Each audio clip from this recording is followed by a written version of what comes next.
Welcome to the third dimension. President Biden has strongly supported Israeli war on Gaza under the guise of what he called Israel's right to defend itself. But with the death toll in Gaza surpassing 11,000 and the humanitarian crisis only deepening, the political winds for Biden's administration, both at home and abroad, have shifted significantly. On the domestic front, the fiercest backlash has come from the State Department, where 100 staff members have signed an open letter to Joe Biden demanding a ceasefire and condemning Israeli war crimes in Gaza. And overseas, especially among America's Arab partners, opposition to Biden's full embrace of Israel is intensifying. To discuss the divisions among Biden's administration over support to Israeli war in Gaza, joins me from Los Angeles Mr. توفيق طعمة. Mr. توفيق is a senior political analyst focusing on US and Palestinian affairs. Welcome to the program, Mr. توفيق. Thank you, Dr. Hassan, for having me on your show. Okay. If we could start straight away from the breaking news that the Israeli occupation forces have invaded Al-Shifa hospital, and also some other news talking about the Israeli forces exploding the building of the Legislative Council in Gaza. Okay? And yes. Just last night, in view of the the US limitless back of Israel's narrative, the Pentagon speaker said that there could be information that Al-Shifa hospital is used for military purposes by the Palestinian resistance. What is your take on this? We got used to the whole world got used to the Israeli lies and to the Israeli fabrication of evidence, of putting evidence, of implanting evidence and trying to make it real. And what happens in the Shifa hospital, the hospital this is not the first hospital was targeted by Israelis. There were 25 hospitals were out of service because Israel is trying to trying to uproot Palestinians from their homeland. They try to displace the entire population from Gaza to Egypt and elsewhere. So Israel has planted this some kind of things in the Shifa hospitals, and unfortunately, the U.S. Department said that there is a secret information, or they have received information that there is something going on at the hospital. They claimed that the hostages are in the hospital and the Hamas leaders are hiding, and the Hamas are using it as a command to launch attacks against Israel. And that came out to be false, just like all the other fabrication, all the stories that has used to condemn Palestinians. Israel has used this only to commit more massacre, and there is a massacre going on right now as we speak at the hospital. The Israelis are shooting at the innocent men and women and children right now as we speak. They have destroyed many sections in the hospital. There is sections for children. There are sections for diabetes, for people who have different diseases, and they just came in and destroyed everything. They are holding over 300 people as hostages, and they are refusing to let go. They have arrested many of them. They're taking them away to a certain places. God knows what's going to happen. I believe they're going to execute them just like what they have been doing for the past for the past 40 days on a roll, and Israel has not achieved one of its goals. So that's why Israel is going and going further and further, committing atrocities, committing major crimes against humanity. and unfortunately with the cover from the U.S. and its allies. Okay, so we will talk in details about this U.S.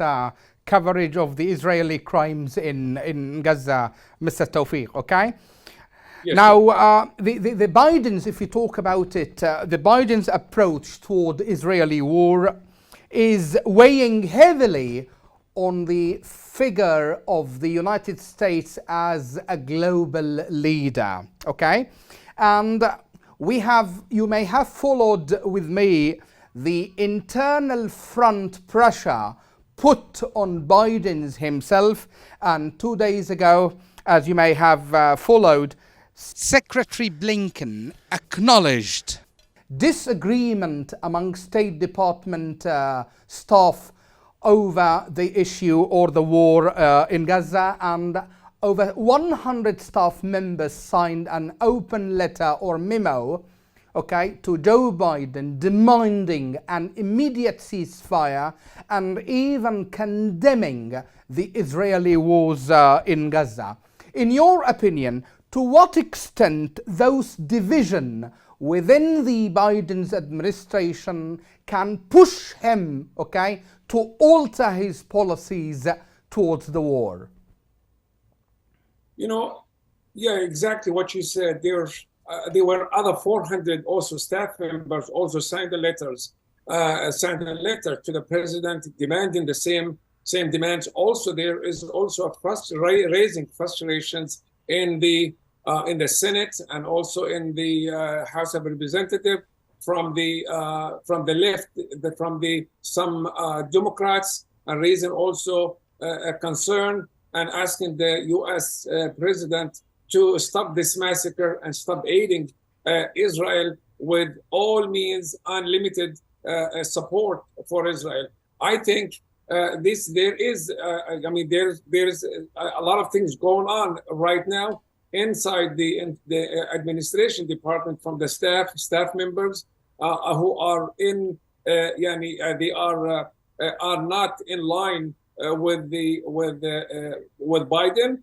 One of the staff who was working with the Blinken, he's a main person, a staff member who resigned from office, protesting the unlimited support of Israel and the genocide that's been going on. I think till now, all this pressure and the public pressure and all the demonstrations that have been taking place in the U.S., all cities, they came out in hundreds of thousands in Washington, D.C., in New York, in Chicago, Los Angeles, everywhere in the U.S. Despite all this pressure and the U.S. Department, till now, Mr. President or President Biden has not asked for a ceasefire. And that is very worrying, and that's showing and proving that the U.S. administration is not just supporting Israel for its war and Gaza, no, but it is participating fully in and aiding, supporting and aiding and participating in this war against Palestinians. So that's why we still have a problem with the President Biden for not taking it seriously and asking Israel to stop this crazy war on Palestinian. Not to forget, also there is the Jewish lobbyists who are supporting Israel, supporting not for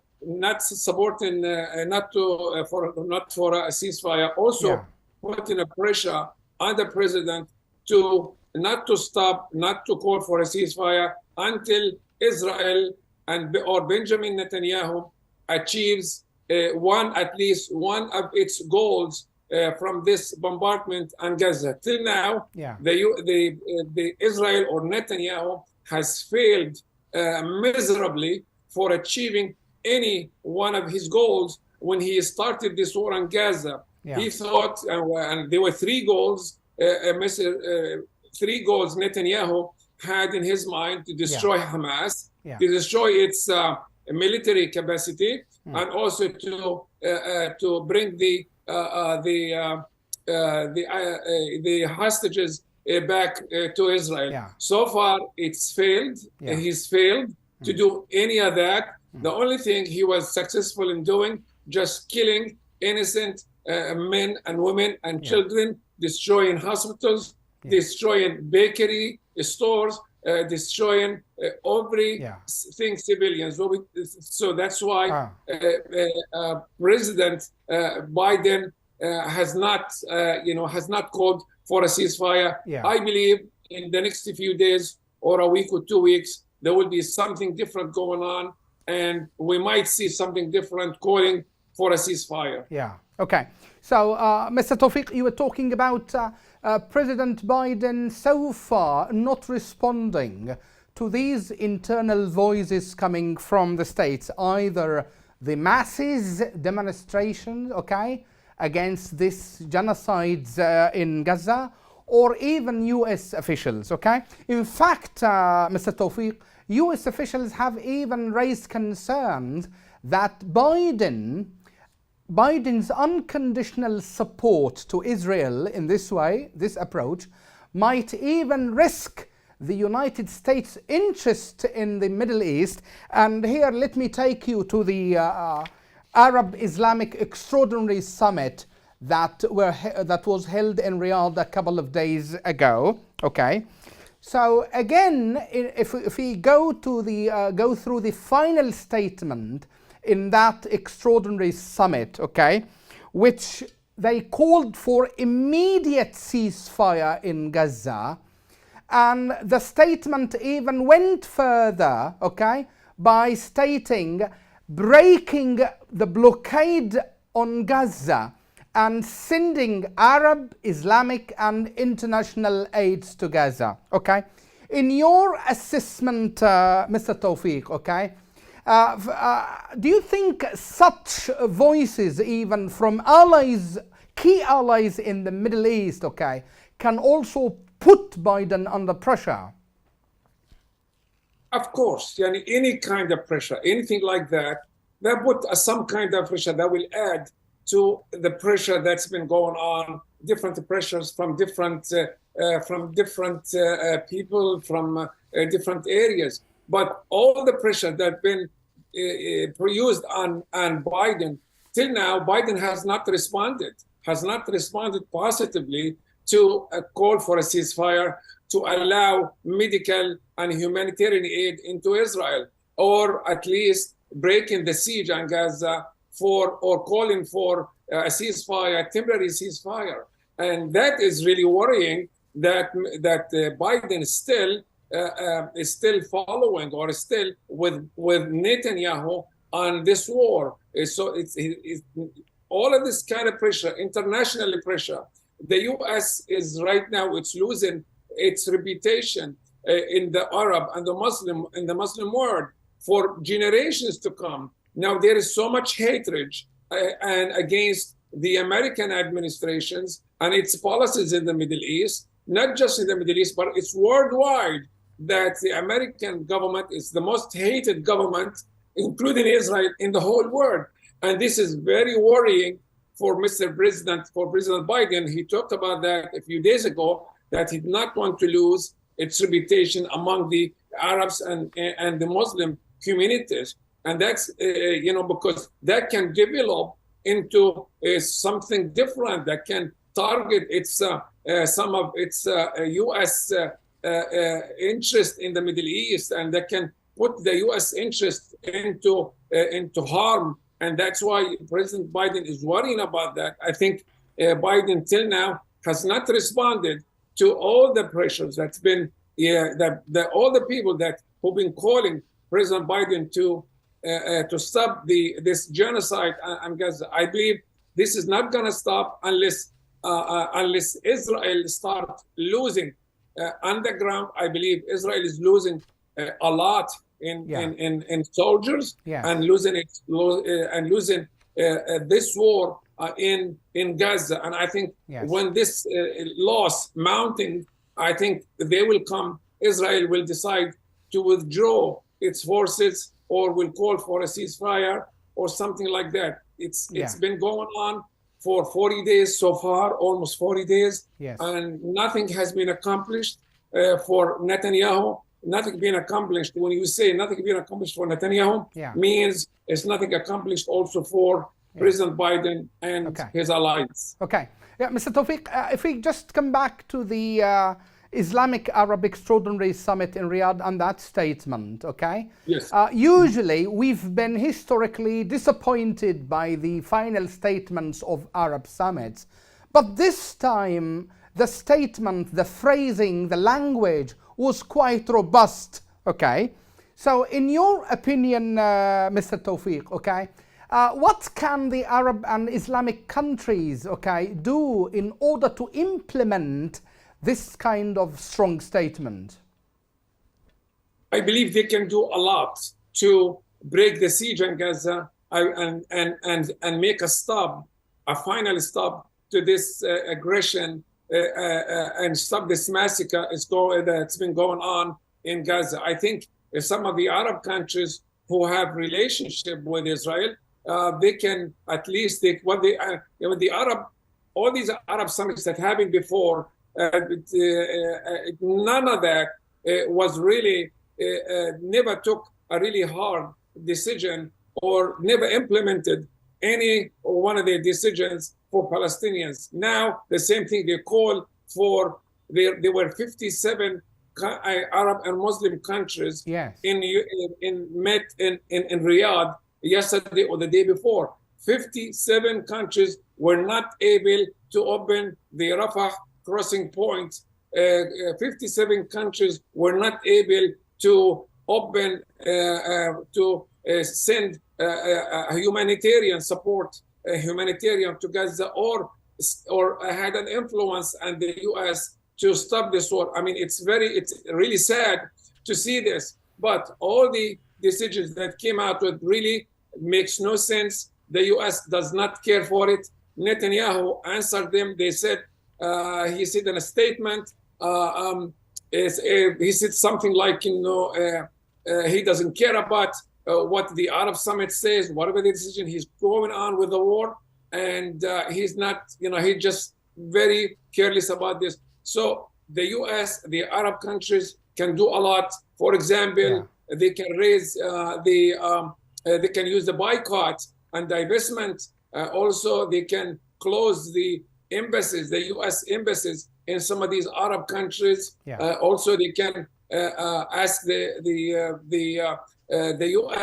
Israeli ambassadors, they ask them to leave, protest in protest for this war. Also, there are other countries who had treaties with Israel, such as Jordan, and Egypt, and also other countries. At least they can wave this important paper in their hand. They said, if you don't stop this war, we're gonna cancel this treaty. We're not going to have any deals with you anymore. I think there is a lot. I think the Arab countries can do a lot to stop this war, but it looks like there is a lot of pressure from the U.S. It could be threatened. If the U.S. has threatened many countries in the past for not to take a position favoring the Palestinian or favoring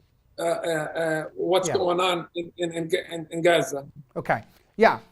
Many observers, they keep warning that, unless the Israeli war stops and now in Gaza, it could expand into a regional conflict. Okay? I see. Yeah. Okay. So, do you think that scenario is on the table? I think it is. I really think it's very seriously because Palestinian issue is not just for Palestinians. This is for every Arab and every Muslim world. Palestine is not just a Palestinian issue. It is for every Arab, for every Muslim, for all the for everyone who are in support of Palestinians and Palestinian cause. I think this is, if anything happens in Gaza, I think something is going to happen in the West Bank, because this is the Israeli plan for for decades is to uproot Palestinians, to displace Palestinians from their homeland, which is want to start with Gaza, and then it goes into the West Bank, and it goes into inside Palestine in 1948, and also in Jerusalem.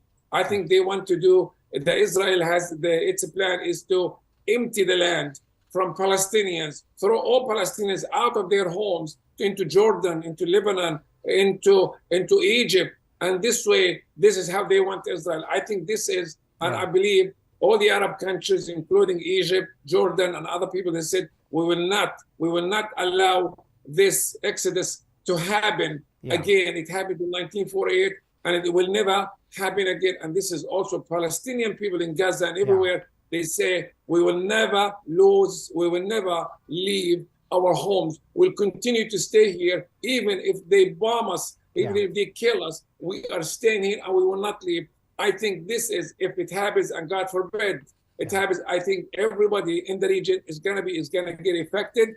I think there are it could be other sides might get involved into this war. Okay, I'm afraid we have to leave it there, Mr. توفيق. Thank you so much for your time and insight, and thank you for talking to Yemen Today TV. Thank you, Dr. Hassan, for having me. Thank you. That's all for this time. See you next week with a new edition of The Third Dimension.